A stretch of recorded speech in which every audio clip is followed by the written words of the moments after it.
من الشيطان الرجيم بسم الله الرحمن الرحيم وما أرسلناك إلا رحمة للعالمين أو كما قال عليه الصلاة والسلام فقيه واحد أشد على الشيطان من ألف عابد أو كما قال النبي صلى الله عليه وسلم تحفة المؤمن الموت إن الله وملائكته يصلون على النبي يا أيها الذين آمنوا صلوا عليه وسلموا تسليما شكر بولون اللهم صل على محمد وعلى آل محمد كما صليت على إبراهيم وعلى آل إبراهيم إنك حميد مجيد اللهم بارك على محمد وعلى آل محمد كما باركت على إبراهيم وعلى آل إبراهيم إنك حميد مجيد সবাই জবান খুলে আওয়াজ করুন মন যদি দিতেই হয় নবীকে দিও আহা ভালো যদি বাঁচতে হয় নবীকে বেশো বলেন মন যদি এগুলা তো যুবকেরা বলবেন না আয়ুব শিল্পী নার্গিসের গান যদি গাওয়া যায় দেখবেন জবান আর আটকে থাকবে না আমি একটু ভালো করে বলুন মন যদি দিতেই হয় নবীকে দিও আহা ভালো যদি বাঁচতে হয় নবীকে বেশো তোমার কষ্ট যন্ত্রণা নবী সইতে পারে না তোমার কষ্ট যন্ত্রণা নবী সইতে পারে না সেই নবীজির মহব্বতে দরদ পড়িও মন যদি দিতেই হয় নবীকে দিও আহা ভালো যদি বাঁচতে হয় নবীকে বেশো সারাটা জীবন কাঁদলেন নবী এই যে দুনিয়ায় এখনো কাঁদেন নবী সোনার মদিনায় বলেন সারাটা জীবন কাঁদলেন নবী এই যে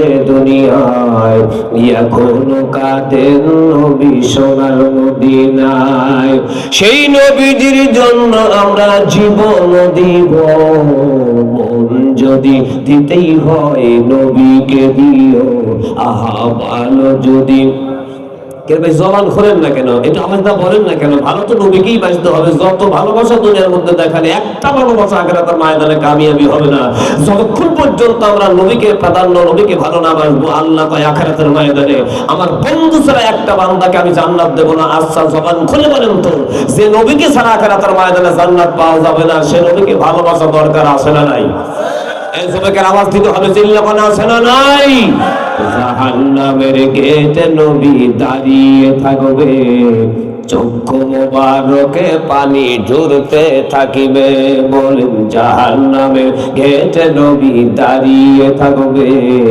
চক্ষু মোবারকে পানি ঝরতে থাকিবে উম্মতির পাগল নবী উম্মতির পাগল নবী মনে রাখিও মন যদি দিতেই হয় নবীকে দিও আহা ভালো যদি বাঁচতে হয় নবীকে বেশো তোমার কষ্ট যন্ত্রণা নবী সইতে পারে না তোমার কষ্ট যন্ত্রণা নবী সইতে পারে না সেই নবীজির মহব্বতে দরুদ পড়িও মন যদি দিতেই হয় নবীকে দিও ভালো যদি বাঁচতে হয় নবীকে বেশো।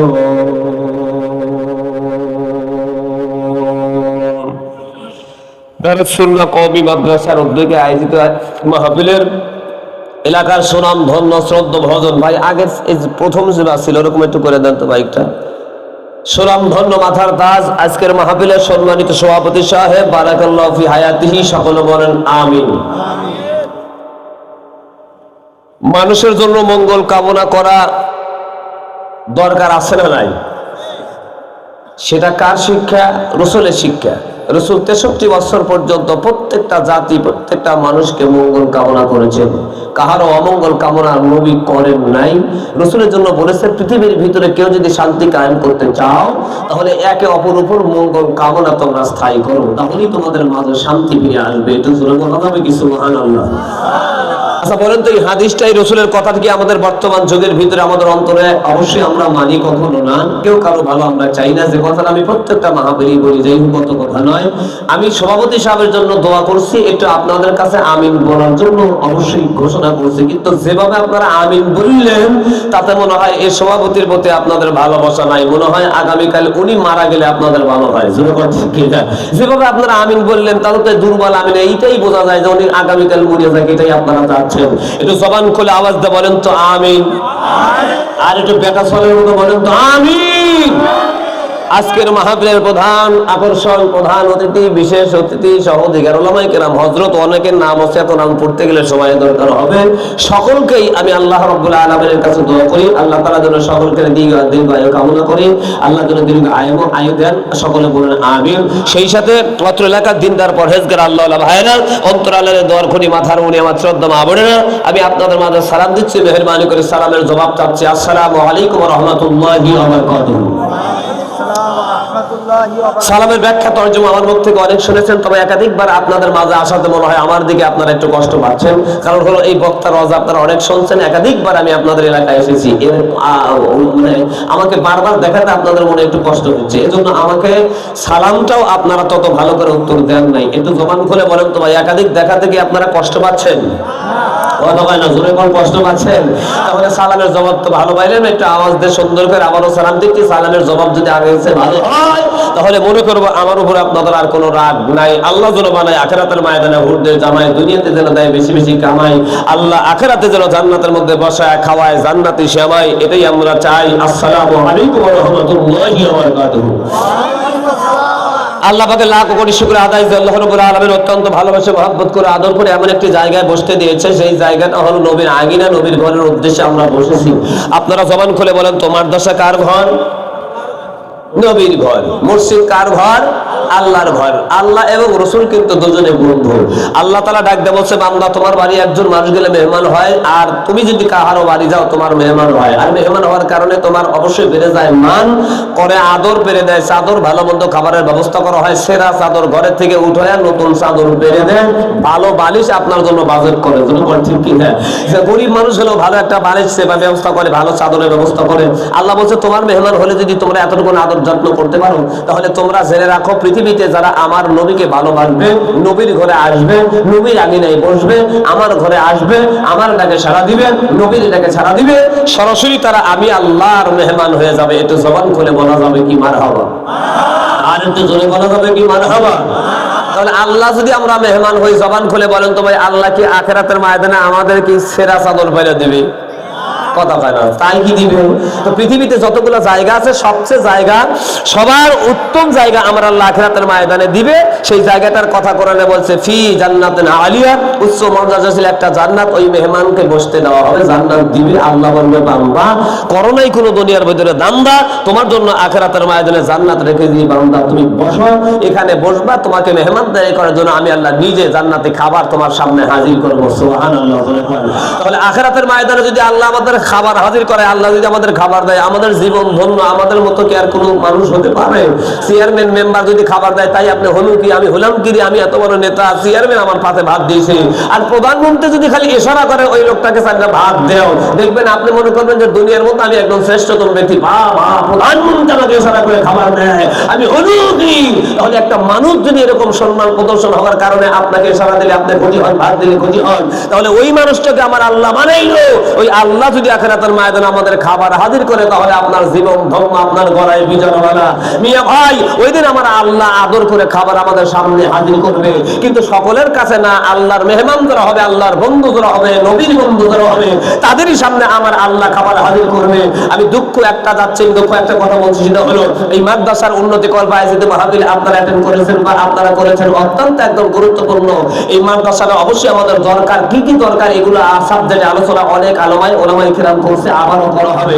আমি আপনাদের মাঝে অনুরোধ করছি, যে নবীকে ছাড়া দুনিয়াতে শান্তি পাওয়া যায় না, যে নবীকে ছাড়া দুনিয়াতে আসতে পারি নাই, যে নবীকে ছাড়া আখিরাতের ময়দানে জান্নাত পাওয়া যাবে না, সেই নবীর ঘরের উন্নতি কল বায়েজিদ মাহফিল করেছেন, আপনারা বা করছেন। এখনো পর্যন্ত বাসা বাজারে রাস্তাঘাটে দোকানপাটে বসে আছেন, লজ্জা করে না? একজন মুসলমানের সন্তান হয়া নবীর ডাকে তারা সাড়া দেয় নাই, আল্লাহ ডাকে সাড়া না দিয়ে তারা রাস্তাঘাটে বসে আছে। ভাই, এরা হলো ইবলিসের দুলাভাই, শয়তানের দুলাভাই। আওয়াজ থাকলে চিল্লা বলা যাবে কি ঠিক কিনা? এরা ভাই কথা কয় না, জোরে বল ঠিক কিনা? আমার তো স্যাসিস দুর্বল একজন আমি ভক্তা, আপনারা সকলে আমাকে চেনেন, জানেন। সাবাই গোস্ত নাই, দাঁড়িয়ে এমস নাই, স্যাসিস ভাগা ভাগা একটা ভক্তা। তবে আপনারা এতটুকু জানেন যে সিরিয়াস গোলজার আমি আম ভক্তা। তবে 70 সাইডে কমতি থাকতে পারে, সাবার কমতি নেই। আমার আলোচনা যারা শুনেছেন তারা জানেন, আমি যতক্ষণ আলোচনা করবো, স্যাসিস যতই দুর্বল হোক, এই স্যাসিস ভাঙার স্যাসিস না, এই সাবা ভাঙার স্যাসিস না। কারণ কোরআনের আলোচনা যারা করে, কোরআনের বন্ধু যারা হয়, আল্লাহর বন্ধু যারা হয়, নবীর আশিক যারা হয়, এরা কখনো সাবা দুর্বলতা করে না, কোনো জাতির সামনে তারা মাথা নত করে না। জীবন দিবে তারা, কখনো কোনো সময়ের জন্য কোনো জাতির সামনে মুসলমান জাতি মাথা নত করে না। এটা আওয়াজ থাকলে চিল্লা পড়ে ঠিক কিনা? ভাইরা কথা বলতে হবে, আমার সময় মাত্র 1.5 ঘন্টা, তার মধ্যে ভিক্ষে শিক্ষা আছে, আমি কিন্তু ওয়াজ করতে পারবো না। প্রায় আপনাদের সময় শেষের দিকে আমি অল্প কিছু আলোচনা করবো। এর মাঝে যতক্ষণ পর্যন্ত আলোচনা চলবে, এতক্ষণ পর্যন্ত আমার সাথে একমত আছেন কারা কারা চাপা খোলার জন্য? সকলে হাত তুলে দেখান তো। দুর্বল করা যাবে না ভাই, হাত নামান। আল্লাহ রাব্বুল আলামিন আপনাদের সকলকে কবুল মঞ্জুর করুন, সকল বলুন আমিন। আর এখনো পর্যন্ত রাস্তাঘাটে দাঁড়িয়ে আছে, আমি আপনাদের কাছে প্রশ্ন করছি, আপনারা যদি মুসলমান হন তাহলে আপনার কাছে আমার দাবি আছে। আপনি যদি মনে করেন না আমার নবী ছাড়া আমি দুনিয়াতে আসতে পারি নাই, আপনি যদি মনে করেন খবরে আমার নবীকে দরকার, আখিরাতের ময়দানে নবীকে দরকার, আপনি যদি মনে করেন না আমার আল্লাহ সৃষ্টিকর্তা, তাহলে আপনার কাছে আমার দাবি আছে, অবশ্যই আজকের মাহফিলে অ্যাটেন্ড হতে হবে। আর যদি এখনো পর্যন্ত তারা অ্যাটেন্ড হবেন না বা এর পরে আসবেন না, আমি মনে করি তারা আল্লাহকে ভালোবাসেন না, নবীকে ভালোবাসেন না। কোরআন ছিঁড়ে বুঝে গেলাম, কোরআন এবং নবীকে যারা ভালোবাসেন আখিরাতের ময়দানে তাদের জান্নাত দেওয়া হবে না। আল্লাহ বলছে, কোরআন এবং আমার নবী তোমাদের পক্ষে কথা না বলা পর্যন্ত আমি একটা বান্দাকে জান্নাত দেব না। আজকের মাহফিলে হাজিরা যারা দিবে না, এরা কোরআনকে ব্যর্থিত করলো, রাসূলকে ব্যর্থিত করলো, আখিরাতের ময়দানে আমার নবী এবং কোরআন তাদের বিপক্ষে কথা বলবে। আল্লাহ নিজে ওয়াজ করছে, আখিরাতের ময়দানে নবী এবং কোরআন যদি তোমাদের পক্ষে বিপক্ষে কথা বলে, আল্লাহ নিজে বলছে আমার অর্ডার ক্যান্সেল করে কোরআনের অর্ডার বাস্তবায়ন করতে, নবীর অর্ডার বাস্তবায়ন করতে আমি আল্লাহ বাধ্য হবে। আওয়াজ থাকলে জিল্লা কোন মারহাবা। 2 বার মারহাবা কয় গলা চাপে গেছে, এটা জোরে কোন মারহাবা। সারা রাত চাপা বেরাবো, আমার চাপা দুর্বল হবে না, অলসতা হবে না। আর 3 বার আল্লাহু আকবার, তারপর মারহাবা কয়। আপনারা এত অলসতা হয়েছে ভাই, চাপা সব জায়গায় চালান, কিন্তু ওয়াজ মাহফিল এসে চাপা করে না। কারণ ইবলিস বলে এখানে চাপা দুর্বল করার কারণ এখানে বসলেই সওয়াব হয়। ইবলিস চায় না যে আমরা আখিরাতের ময়দানে জান্নাতে যাই। জনগণ কি না? যারা বাজারে বসে আছে এদেরকে ইবলিস যা বলতে, দুলো ভাই দরকার নাই, এখানেই বসো, এখানেই চা খাও, এখানেই বিড়ি খাও, মাইক তো চলছেই, তোমার কানে তো আওয়াজ আসছে, এটা হলো শয়তানের বন্ধু। কি করে মাহফিল থেকে পরিত্যাগ করে সেখানে রাখা যায়, এই ব্যবস্থা তাদের কাছে অবশ্যই আছে। এখনো তারা আসে নাই। আমি আল্লাহর কসম করে বলি, এরা হলো ইবলিসের দুলাভাই, শয়তানের দুলাভাই। আর এখানে যারা এসেছি ভাই, আমরা অবশ্যই আল্লাহর মেহমান, জান্নাতের মেহমান। আল্লাহ আমাদের বানাবে আখিরাতের ময়দানে হুরদের জামাই। কিন্তু সুবহানাল্লাহ জোরে বলেন। ভাইরা, আমি অল্প টাইম কিছু কথা বলবো, কাটছাট করে কিছু কথা আপনাদের মধ্যে শোনাবো। ধৈর্য স্বীকার করে কিছু টাকা আলোচনা কি আমার শোনার জন্য আপনারা রাজি আছেন? কথা কয় না, জোরে কোন রাজি আছেন? একটু হাত তুলে দেখান তো কারা কারা রাজি নাই।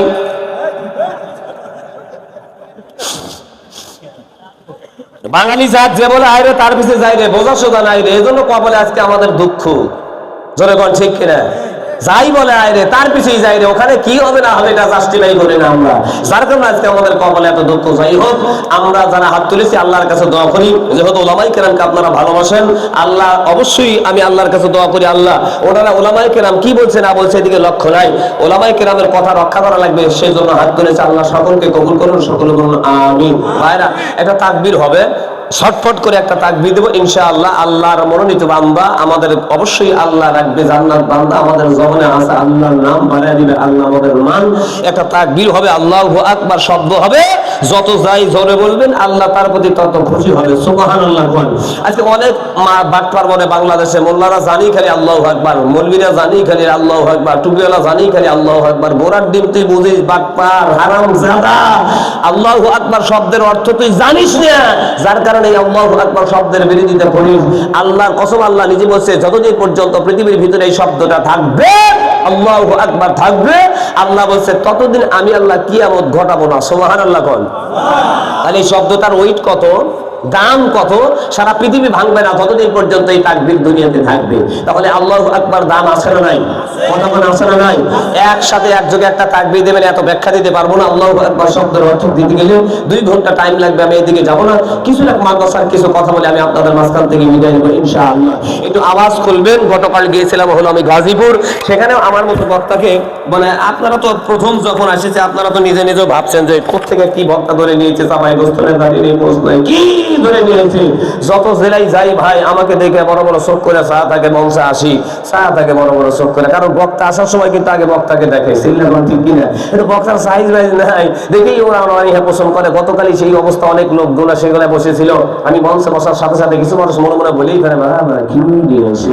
কিন্তু একটা কথা বলি ভাই, মঞ্চে বসে আমি সিরাজগঞ্জ জেলার চাপা, যতই সাইড কমতি থাকেন সিরাজগঞ্জ জেলার সাইড একটা ভালো আছে, সেটা হলো চাপার কমতি নাই। বাইরে আজকে আমি সিরাজগঞ্জ জেলার এক চাপা, আপনারা সকলেই তো আজকে টাঙ্গাইল জেলার চাপা বসে আছেন, 2 চাপা মিলে আওয়াজ হবে, দেখা যাবে কোন জেলার চাপার দাম বেশি। গতকাল গাজীপুর জেলার চাপার দাম বেশি না সিরাজগঞ্জ জেলার চাপার দাম বেশি না টাঙ্গাইল জেলার চাপার দাম বেশি? 3 চাপা মিলে আমি প্রমাণ করবো যে কোন জেলার চাপার দাম বেশি, সেটাও আল্লাহর নামে ইনশাআল্লাহ। এটা যখন করে আওয়াজ দেওয়া যাবে কি ভাই, এটা হয়তো একটা তাকবীর দিবেন, যারা বসে আছেন তাদের কাছে শয়তান আছে, তাদের কাছ থেকে শয়তান চলে যায়।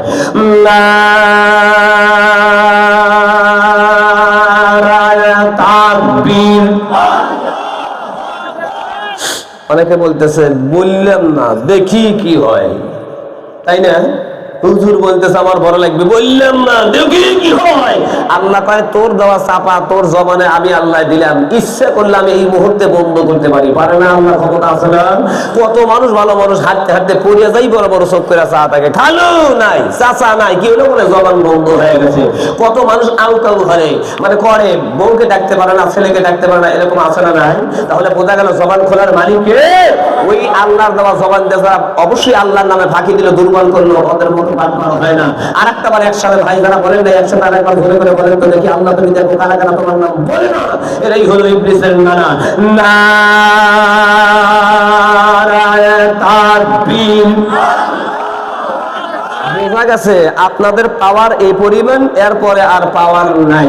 ছাগলের গলা ধরে যদি রাত দিন 24 ঘন্টা বোঝা যায়, বোঝা যায় ছাগল আমি তোর মালিক, কত ভালোবাসি, আপেল কুমড়া আঙ্গুর বেদনা আলা কত কিছু খাওয়াই, আমার একটা অনুরোধ রাখবি, সকালে ছেড়ে দিলি যেন ওই চেয়ারম্যানের বাগানে যাস না, গেলে মারামারি হয়। আপনারা জবান খুলে বলেন তো, সারা রাত যদি পায়ে ধরে কাদা যায় আর বলা যায় সকালে গলার দড়ি ছেড়ে দিলে আগে চেয়ারম্যানের বাগানেই যাবে। আজকে বাংলাদেশে কিছু আমরা মুসলমান আছি ছাগলের মতো, যতই বোঝাই কাম হয় না, সিল্লাগন ঠিক কিনা? এত কিছু বোঝানোর পর আওয়াজ ওরকম, খালি সিরিবিলা ট্যাবলেট খোঁজো যুবকেরা হাতে যায়, হ্যাঁ কবিরাজের কাছে সিরিবিলা ট্যাবলেট আছে না, শরীর দুর্বল। এই সিরিবিলা ট্যাবলেট তোমার শরীর গরম করতে পারে না, একটা ট্যাবলেটই দুনিয়ার ভিতরে গরম করতে পারে, তোমার ওয়েট বাড়াতে পারে, ওজন বাড়াতে পারে, দিমাগ বাড়াতে পারে, অহংকার মানে তোমার পতন করতে পারে, সেটা হলো আল্লাহু আকবার। ঘুরনি চিল্লাবন না ঠিক কিনা? যারা আল্লাহু আকবার বলছো, আল্লাহ কয় তাদেরই গলায় বিজয় বলা পড়া আমি আল্লাহ দুনিয়াতে ভাইরাল করে দিয়েছি। সুবহানাল্লাহ। এজন্য ভাই এই তাকবীরটা অনুসরণ করেন না। আরেকটা বার তাকবীর দিচ্ছি, আওয়াজ দেন একবার একটু সুন্দর করে বলেন তো দেখি। নারায়ে তাকবীর। আল কোরআনের আলো, আল হাদিসের আলো। গুড, ধন্যবাদ আল্লাহ রাব্বুল আলামিন আপনাদের সকলকে কবুল আর মঞ্জুর করে সকল বলুন আমিন। ভাই হাতে যে কিতাবটা রয়েছে, কিতাবের নাম কি? আল কোরআন। যারা বললো না কোরআনের দুশমন, জোরে কোন কি নাম? কোরআনের দাম আছে না নাই? আল্লাহ পাক কোরআনের দিকে যারা তাকায় তারা আমার বন্ধু হয়, যারা আগায় তারা জান্নাতের মেহমান হয়। ইতিহাস প্রমাণ, আপনারা কিতাব খুলে দেখেন, ঘটনাগুলো অহরহ ঘটনা রয়েছে। যারাই কোরআনের দিকে তাকাইছে তারাই আল্লাহর বন্ধু হয়েছে, যারাই আগাইছে তারা জান্নাতের মেহমান হয়েছে। যারা চোখ বড় বড় করে তাকাইছে, লাঞ্ছিতের মালা গলায় পড়াইছে, যারাই কোরআনের বিরুদ্ধে কথা বলছে, ওলামায়ে কেরামের বিরুদ্ধে কথা বলছে, আল্লাহ পায় তাদেরই গলায় লাঞ্ছিতের মালা পরায়া কুত্তার সেও আদামি বানায় আমি কবরে নিয়েছি। চিন্তা করলে ঠিক কিনা? ভাই, ইতিহাস প্রমাণ। এজন্য কোরআনের দিকে তাকাবেন, আল্লাহর বন্ধু হবেন, আগাবেন জান্নাতের মেহমান। এই জায়গাগুলো ফাঁকা এরকম রাখা যাবে না। কোরআনের দিকে তাকা সব মানুষ আগাতে হবে। যারা আগাবে না কোরআনের দুশমন, আল্লাহর দুশমন। আল্লাহ তুমি দেখো কারা কারা আগায় না, এরা কোরআনের দুশমন, তোমার দুশমন, শয়তানের খালু, দাদা, নানা, বুবা। আগান। কোরআনের মাহফিল ফাঁকা রাখা যাবে না, এটা আদব। একটু ভালো করে আগান। ভাই এখনো যারা ওঠে নেই তার মনে করবো যে কোরআনের দুশমন। আল্লাহ তুমি দেখো কারা কারা ওঠে না। আগান ভাই, একটু মেহেরবানি করে আগান। আল্লাহ তাআলা আপনাদের সকলকে কবুল আর মঞ্জুর করে সকল বলুন আমিন। একটু জিকির করেন লা ইলাহা ইল্লাল্লাহ, লা ইলাহা ইল্লাল্লাহ, লা ইলাহা ইল্লাল্লাহ, লা ইলাহা ইল্লাল্লাহ, লা ইলাহা ইল্লাল্লাহ। বাবারে কলেমার দিন এক এক জায়গায় এক এক শুরু হয়। আল্লাহ তাআলার বন্ধু ডাক দেখো, দুনিয়ার উম্মতের দল তোমরা জানো না আমি নবী তোমাদের মাঝে একটা গান রেখে গেলাম, দুনিয়ার মধ্যে একটা সনদ দিয়ে গেলাম। এই সনদ আর এই গান যাদের মুখে থাকবে, আল্লাহ নবী বলে গেল তাদেরই গলার মধ্যে আমার আল্লাহ বিজয়ের মালা পরা জান্নাতের মেহমান বানাবে। এটা জোরে জোরে বলা যাবে কি সুবহানাল্লাহ? যত গানই আপনারা গান জরুর বাইরা, এই গানগুলার কোনো দাম থাকবে না, মর্যাদা থাকবে না, সম্মান থাকবে না। আজকে আমরা মুসলমান, আল্লাহ আমাদের বানায় দিল মুসলমান, বানায় দিল মান। তারপরে আমরা গাবো ইসলামী গান, কোরআনের গান, কলেমার গান। আখিরাতের ময়দানে আমার আল্লাহ আমাদের জান্নাতের মালিক বানাবেন। আপনারা সকলে জানেন, যারা আজকের মাহফিলে আমরা বসেছি আল্লাহর মেহমান, আল্লাহ কয় আখিরাতের ময়দানে তোমাদের জন্য জান্নাতের মধ্যে নেই, তোমাদেরকে জান্নাত দেব। ওই জান্নাতের মধ্যে বসা আমি আল্লাহ সুন্দর খাবার তোমাদের মধ্যে হাজির করব। আচ্ছা বলেন তো ভাই, প্রধানমন্ত্রীর বাসায় গেলে কি সাধারণ খাবারও হয়? কত আইটেম থাকে যেগুলো জীবনে আপনারা খান না, সেই খাবারগুলো দেওয়া হয়। আল্লাহ কয় বান্দা আমি আখিরাতের ময়দানে তোমাদের জন্য জান্নাত দেওয়ার পর ওই জান্নাতের মধ্যে কুতুবুহা দানিয়া, জান্নাতি খাবারগুলো, জান্নাতি ফলগুলো তোমাদের সামনে আমি আল্লাহ হাজির করব। আর আমার বান্দা যখনই অভিমান করে, একটা অহংকার কইরা যখনই একটু খাইতে দেরি করবে, দেখেন না ভাই, যে কোনো জায়গায় যদি আমরা বড় করে অনুষ্ঠানে যাই, কত বড় বড় নেতার সামনে দাঁড়াই দেখবেন আমাদের একটা দেমাগ আছে, আমাদের একটা অহংকার আছে। আমি কি রে, আমি হলো কি? আখিরাতের ময়দানে আল্লাহ বলে বান্দা জান্নাতি খাবার খাইতে তোমাদের যখন অবশ্যই ওয়েট করবা, দেরি করবা, তোমাদের মধ্যে অহংকার আসবে। আল্লাহ আল্লাহর বান্দা আমরা জান্নাতের বাড়ি হয়ে গেছি। আল্লাহ কয় আদর করিয়া ভালোবাসা দিয়া আখিরাতের ময়দানে আমি আল্লাহ তোমাদের ডাক দেব বান্দা কুলু ওয়াশরাবু হানিআম বিমা আসলাফতুম ফিল আইয়ামিল খালিয়া। আল্লাহ কয় বান্দারে দেরি করো না, খাও খাও, যার প্রতি আশায় তোমরা দুনিয়ার মধ্যে করেছিলে একটু জোরে জোরে বলা যাবে কি মারহাবা।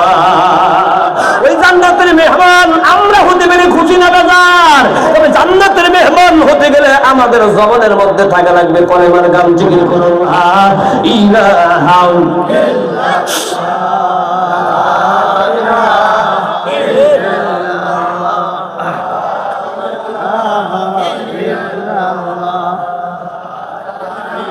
আর একটু ভালো করে আমার ভাই না জোরে করে বলেন লা ইলাহা কবর মাঝে বাবা মাকে দেখা যাবে না, দেখবো যাকে তিনি আসেন শাহে মদিনা। ও ভাই কবর মাঝে বাবা মাকে পাওয়া যাবে না, পাইব যাকে তিনি আসেন শাহে মদিনা। ওই কবরে নবী ছাড়া বন্ধু পাবো না, ওই কবরে নবী ছাড়া সাথী পাবো না। আমার আমার মরণ আসিবে কখন কেউ তো জানে না, আমার মরণ আসিবে কখন কেউ তো বোঝে না। লা ইলাহা ইল্লাল্লাহ, লা ইলাহা ইল্লাল্লাহ। এই গানটা শিখতে হলে কওমি কওমি হাফিজি মাদ্রাসার মধ্যে আসতে হবে, ছেলে মেয়েদেরকে লেখাপড়া করানোর জন্য ভর্তি করে দেওয়া লাগবে। এই দরদের ভাই, এই কথাগুলো যদি বোঝাতে যাই অনেক সময় লাগবে, আমি ওইদিকে যাইতে পারবো না। তবে একটা কথা বলে রাখেন, এই যে কওমি হাফিজি মাদ্রাসা আমরা উত্তোলন করেছি ভাই, এখান থেকে কি বের হয় আপনাদের সংক্ষিপ্ত করে আমি বোঝাচ্ছি। দুনিয়ার বড় বড় ডিগ্রি অর্জন করতে হলে আপনারা দেখবেন প্রাইমারিতে পড়তে হয় ক খ গ ঘ, তারপরে এমবিবিএস ডাক্তার হয়েছে, বড় বড় ইঞ্জিনিয়ার হয়েছে, বড় বড় পদ নিয়েছেন যারা, ক খ না এবিসিডি না পড়া পর্যন্ত তারা উপর লেভেলে উঠতে পারে নাই। যত বড় ডিগ্রি অর্জন করেছে দেখবেন প্রাইমারিতে ক খ না পড়া পর্যন্ত তারা আগাতে পারে নাই। আল্লাহ কয় বান্দারে, দুনিয়ার মধ্যে ডিগ্রি অর্জন করতে গেলে তোমাদের এগুলা শিক্ষা করা দরকার হয়। আমি নবীর মাধ্যমে, আমি আল্লাহ নবীর মাধ্যমে বলে গেলাম, নবী বলে গেল ও দুনিয়ার উম্মতের দল, আখিরাতের ময়দানে ক খ এবিসিডি দিয়ে তোমরা জান্নাতের ডিগ্রি অর্জন করতে পারবে না। আল্লাহ নবী ডাক দেয় জান্নাতের ডিগ্রি অর্জন যদি করতে হয় তাহলে তোমরা জেনে নাও, বুঝে নাও, আলিফ বা তা সার মাধ্যমে জান্নাতের ডিগ্রি অর্জন করা যাবে। এটা জোরে জোরে বলা যাবে কি ঠিক কিনা? মুসলমান ভাইরা, বাংলাদেশের মধ্যে কত অনিয়ম, কত অন্যায় অবিচার চলছে। আজকে আমাদের সন্তানগুলো অবৈধ কাজ করে, সন্তানগুলো অবৈধ কাজগুলো বাংলা জমিনের মধ্যে করে। দুঃখ তো আর জায়গা নাই রে ভাই। আমাদের মেয়েগুলো রাস্তার মধ্যে আয়া পর্দা ছাড়া রাস্তার মধ্যে ঘোরাঘুরি করে, পাখি জামা ঝাঁকি জামা গায়ে দেয়, রাস্তার মধ্যে ঘোরাঘুরি করে। কেন, কি জন্য করে? এটা আদব কায়দা আমাদের অবশ্যই ভগবান শিখায় নাই। আল্লাহর কসম, আপনি মারা যাবেন বাবা হইয়া, কবরের মধ্যে ছইবেন, আপনি থাকবেন কবরের ভিতরে। আপনার সন্তান, আপনার মেয়ে অবৈধ কাজ দুনিয়ার মধ্যে চালায় যাবে। কোরআন সিয়া বলে গেলাম, যতগুলো অন্যায় কাজ করবে তার অন্যায় কাজের ভাগী আপনার কবরের মধ্যে হতে হবে। গুনাহগুলো আপনার কবরের মধ্যে আল্লাহ পৌঁছতে থাকবে। কারণ ওই আদর্শ, ওই নীতিমালা আপনার ছেলে মেয়েকে আপনি তা শিখে যান নাই। আজকে বাংলাদেশের মধ্যে ছেলে হইয়া বাবাকে জমা করে, মেয়ে হইয়া বাবাকে ধইয়া ধইয়া মারে। খোদার কসম করে বলে গেলাম, এই কওমি হাফিজ মাদ্রাসার মধ্যে একটা ছাত্র লাগান, প্রথম নাম্বার তার সিলেবাস থাকবে। প্রথম নাম্বার আপনারা লক্ষ্য করে দেখবেন, আদর্শবান নবীর সুন্নতের তরিকাগুলো অবশ্যই ছাত্রদের মধ্যে থাকা দরকার, না হইলে ছাত্র হওয়া যায় না। প্রথমে যখন ভর্তি করে দেখবেন ছেলে হইলে মাথার মধ্যে টুপি আর গায়ের মধ্যে পাঞ্জাবি ধরে বন্ধ, ঠিক কি না? যখন মুখের মধ্যে দাড়ি গজাইবে, আল্লাহর কসম দাড়ি কখনো কাটতে পারবে না। 3টা সনদ ছাড়া কোনোদিন কওমি হাফিজি মাদ্রাসার ছাত্র হওয়া যায় না। একটা মেয়ে ভর্তি করে দিবেন, প্রথমে দেখবেন ছোট্ট ছোট্ট বাচ্চাগুলো, মেয়েগুলো মাদ্রাসার মধ্যে যায়, কি আদব, কি কায়দা, কি সুন্দর তাদের আদর্শবান। হিজাব পইরা মাদ্রাসার মধ্যে ঢোকে, বড় হইলে বোরকা গাইলে তারা মাদ্রাসার মধ্যে ঢোকে, বড় হইলে বোরকা লইয়া রাস্তার মধ্যে তারা চলাফেরা করে। একটু জোরে করে বলা যাবে কি ঠিক কিনা? মুসলমান ভাইরা আমার, এই ব্যাপারে কথা আমি আপনাদের মাঝে একটু পরে শোনাবো। দুঃখ তো আর জায়গা নেই, এগুলা কেন আমাদের বাংলাদেশের মতো চলে? পীর বাবা খাজা বাবা দরবারে আজকে মহিলারা যায়, কি সুন্দর লেসে যাচ্ছে তারা গানগুলো গায়, কিভাবে তাদের আচার আচরণগুলো দেখায়। এজন্য বাংলাদেশের মধ্যে নারীদের আল্লাহ তাআলা নারাজ হইয়া নারীদের অনেকগুলো গুনাহ দিয়ে গেলে কথাগুলো আমি বলবো না। পীরের মাজমায় যায় আমগরে মিয়া, আমগরে স্ত্রী স্বামীকে খেদমত করে না, ভালোবাসে না, মহব্বত করে না, আদর করে না, গিলাসে পানি ঢেলে দেয় না, এক ওয়াক্ত খাবারও বাইরে দেয় না, দিলেও ওখান থেকে চলে যায়। স্বামীর কদর নাই, ইজ্জত নাই, সম্মান নাই। আর ওখানে যায়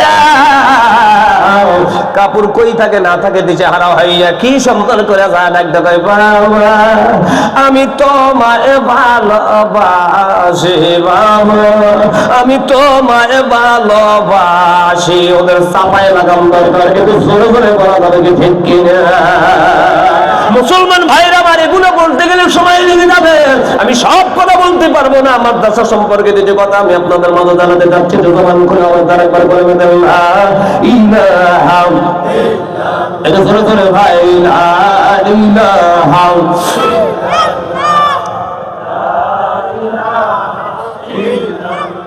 এটা বলেন লা ইলাহা ইল্লাল্লাহ, লা ইলাহা। এই কলেমা তো বলবেন না রে যুবক ভাই। খোদার কসম করে বলে গেলাম, আজকে আমরা সার্টিফিকেট অর্জন করলাম, মুসলমান হইলাম, টুপি জুব্বা মাথায় দিলাম, টুপি মাথায় দিলাম, জুব্বা গায়ে দিলাম, দাড়িও রাখলাম, মুসলমান হয়ে গেলাম, মসজিদে গেলাম, রোজা করলাম, নামাজ পড়লাম, হজ করলাম, সুবহানাল্লাহর আওয়াজ দিলাম। আপনারা জানেন না এগুলার দাম কেন হয়ে গেল, আপনার জবানের মূল্য কেন আল্লাহ দেন। আল্লাহ কয় বান্দারে যতক্ষণ পর্যন্ত আমার নবীর কলেমা তোমরা না ধরবে এতক্ষণ পর্যন্ত এগুলার দাম আমি আল্লাহ বাড়াবো না। আচ্ছা জবান খুলে বলেন তো ভাই, এই যে হাফিজি কওমি মাদ্রাসার ছাত্রগুলো লেখাপড়া কইরা মুখের মধ্যে দাঁড়িয়ে রাখে, আপনারা বলেন তো এমনি কি দাঁড়িয়ে রাখে? এমনি দাঁড়িয়ে রাখে না, কিতাব কোরআন থেকে আল্লাহর নবী যা শিখিয়ে গেল ওলামায়ে কিরাম বাচ্চাদের কাছে সেগুলো পৌঁছা দেয়। দাড়ির মর্যাদা কত বড় আল্লাহ নবী ডাকদা কয় দুনিয়ার উম্মতের দল দাড়িওয়ালা ব্যক্তি যখন দাফন কইরা মাটির কবরে রেখে আসবে রে বান্দা, আমার নবী ডাকদা কয় ও উম্মতের দল ওই কবরের মধ্যে তোমার ভাই বন্ধু আত্মীয়স্বজন কেউ তোমাকে সহযোগিতার হাত বাড়াতে পারবে না। আমার নবী ডাকদা কয় কবরের মধ্যে বন্ধু থাকবে দুইটা, এক নম্বর আখিরি জামানার পয়গম্বর বিশ্ব নবী, দুই নম্বর হলো আল কোরআন। ধরে বলেন না ঠিক কিনা? এই মুসলমান ভাই পৃথিবীর ভিতরে কেউ আপনার কবরে সহযোগিতা করতে পারবে না। নবী ডাকদা কয় নবীর সুন্নতের তরিকা দুনিয়ার মধ্যে যারা পালন করে কবরের ময়দানে যাবে এই মাদ্রাসায় পয়রা দেখবেন সুন্নত কাটে না। আমি 35 বছর আগে আমার মুখের মধ্যে দাড়ি গজাইছে, 25 বছর ধরে আমি কওমি হাফিজে মাদ্রাসায় চাকরি করি। ভাই যত ছোট আমাদের দেখেন না কেন, আমি 25 বছর ধরে কওমি হাফিজে মাদ্রাসার একটা শিক্ষকতা করি রে ভাই। 35 থেকে 30 বছর আগে আমার মুখের মধ্যে দাড়ি গজাইল। আল্লাহর কসম একটা দাড়ির মধ্যে আমি একটা দাড়ি দুনিয়ার মধ্যে থেকে বিদায় করি নাই। সেই কয়েকটা দাড়ি দুনিয়ার মধ্যে আল্লাহ প্রথমে দিল, সেই কয়েকটা দাড়ি রয়ে গেল। কেন রাখলাম, কি জন্য রাখলাম? আমাদের ওস্তাদ আমাদের বুঝাইছে। আল্লাহর কসম নবী বলল দাড়িওয়ালা ব্যক্তি কবরের মধ্যে যখন শরীরে দাফন করে চলে আসবে রে ভাই, নবী বলে ওই কবরে আযাবের ফেরেশতা আল্লাহ তাআলা পাঠাতে লজ্জা বোধ করে। একটু জোরে জোরে বলা যাবে কি মারহাবা? মুসলমান ভাইরা আমার, কোন হাফেজ মাওলানাকে দাড়ি রাখতে বলা লাগে না, বুঝার লাগে না, অথচ বাংলাদেশের মধ্যে হাজার হাজার যুবক আছে যাদের বলা লাগে ভাই দাড়ি রাখেন, দাড়ি রাখলে সওয়াব হয়। কথাগুলা বোঝাতে গেলে সময় লাগে। অনেক যুবক কয় হুজুর আমার ইচ্ছা হয়, আমার দাড়ি রাখার মতো একটু ইচ্ছা পোষণ করি, আমার একটু ইচ্ছা জাগে, কিন্তু হুজুর বিপদ এক জায়গায়, কোন জায়গায়? হুজুর দাড়ি রাখলে বউ থাকে না। এরকম যুবক আছে আমাদের বোঝায় হুজুর দাঁড়িয়ে রাখবে যায় কিন্তু বউ থাকে না। আল্লাহ কয় তোমার বউ থাকে না তাতে কি? কোরআন দিয়ে যদি বোঝায় সময় রাখবে রে ভাই। আচ্ছা জবান খুলে বলেন তো বউ না থাকলে কি আমাদের আসে যায়? এই কথা বুঝাতে যদি পারি তাহলে আপনারা একটু ভালো করে বোঝেন। এই কথার ব্যাখ্যা অনেক কথা আমি বলতে পারবো না। হাফেজ মাওলানা বাংলাদেশে আছে না নাই? কওমি মাদ্রাসা যারা পড়ে হাফেজ হয়, মাওলানা হয়, আপনারা বলেন তো ভাই তারা কি জীবনে কোনোদিন দাঁড়িয়ে কাটছে? একটা আলেমকে কোনোদিন আউনাই বিনয় করে বলছে আমি দাঁড়িয়ে রাখছে আমার বউ নাই? খোদার কসম সাজ দেবো তারা পাইতে পারেন দুনিয়ার মধ্যে একটা বউ হয় না। তুমি জানো একটা দাঁড়িয়ে রাখলে বউ থাকে না, তোর চাপা যেটা জাতীয় স্যান্ডেল বারবিজ দিয়ে লাগাম দরকার করে ঠিক কিনা? আল্লাহ পাই বান্দারে তোর বউ না থাকলে কি হবে? নবী এবং আল্লাহর আমি আল্লাহকে মানতে গিয়া ওয়ালাউ কানু আবাহুম, তোমার বাপকেও যদি ছাড়া লাগে তোমার আব্বাকে ছেড়ে দেওয়া লাগবে। আও আপনাহুম, তোমার ভাই যদি হয়, পুত্র যদি হয়, তার বড় বাবা যদি হয়, আও আপনাহুম আও আশিরাতুহুম আও ইখওয়ানাহুম, অনেক কথাগুলো আল্লাহ বলছে। ভাই ব্রাদার, বাবা মা বংশ যদি হয়, আল্লাহ কয় সব ছেড়ে দেয়া আমি আল্লাহ এবং নবীর প্রাধান্য দিতে হবে, ভালোবাসতে হবে। একটু জোরে জোরে বলা যাবে কি মারহাবা? আচ্ছা বলেন তো ভাই, ইব্রাহিম আলাইহিস সালাম আল্লাহকে মানলো, এসে দেখলো আব্বা মানে না, মা মানে না, জাতি মানে না, বংশ মানে না। আপনারা বলেন তো ভাই ইব্রাহিম কি আব্বার সাথে থাকছে না আলাদা হয়ে গেছে? এই কোরআনের আয়াতের ব্যাখ্যায় বুঝাইলাম সব করে আপনাদের মাঝে। তাহলে বোঝা গেল বউ শুধু না, দাড়ি এবং সুন্নাত আদায় করতে গিয়ে যদি বাপ মানা লাগে, বাপ যদি চলে যায় যাক, বউ যদি চলে যায় যাক, মা যদি চলে যায় যাক, আল্লাহর কসম রে ভাই এগুলো সব ছেড়ে দেওয়া লাগবে। আমার আল্লাহ ডাকতে কয় বান্দা আমি জানি এক জামানার মধ্যে তোমার স্ত্রী এমনই হবে। মহিলারা আলেম পছন্দ করবে না, দাড়িওয়ালা পছন্দ করবে না, টুপিওয়ালা পছন্দ করবে না, যুব্বরা পছন্দ করবে না। বর্তমান দেখবেন